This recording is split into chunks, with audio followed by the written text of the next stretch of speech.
आपण संतांच्या चरणी नतमस्तक होणं हे सगळ्या श्री संताची माथा चरणावरी साष्टांग हे करी दंडवत.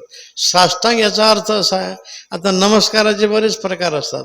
विमानातला नमस्कार असा असतो, त्याच्यानंतर मोटरसायकलवरचा नमस्कार असा, नंतर आता सगळे नेते मंडळी फिरतात 5 वर्षातून, त्यावेळेस तर नमस्कार असा असतो. आणि संतांचा नमस्कार साष्टांग. साष्टांग एखादं म्हटलं मग चिखलात उभे असले तर आम्ही कसं काय करावं?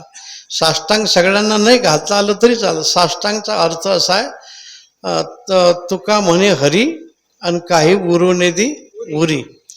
कायने वाचेने मनाने त्यांच्या चरणी नतमस्तक होणं.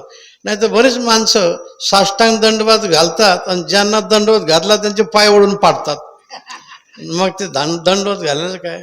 संतांच्या विषयी असलेला आदरभाव शेवटच्या श्वासापर्यंत कायम ठेवणं, नतमस्तक होणं हे साष्टांग हे करी दंडवत. म्हणून आपणही कृष्णदेव बाबांच्या चरणी त्यांनी किती कष्ट केले.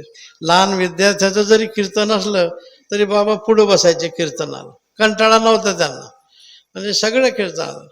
आता आम्ही ज्याच्या वेळेस त्याचे बाबा कृष्णदेव बाबाने असं कुठल्याच ठिकाणी नाही, ते सगळं करून येत होते. मग त्यांनी एवढं सगळं केलं, आपल्यालाही त्यांच्या चरणी नतमस्तक व्हायचं आहे.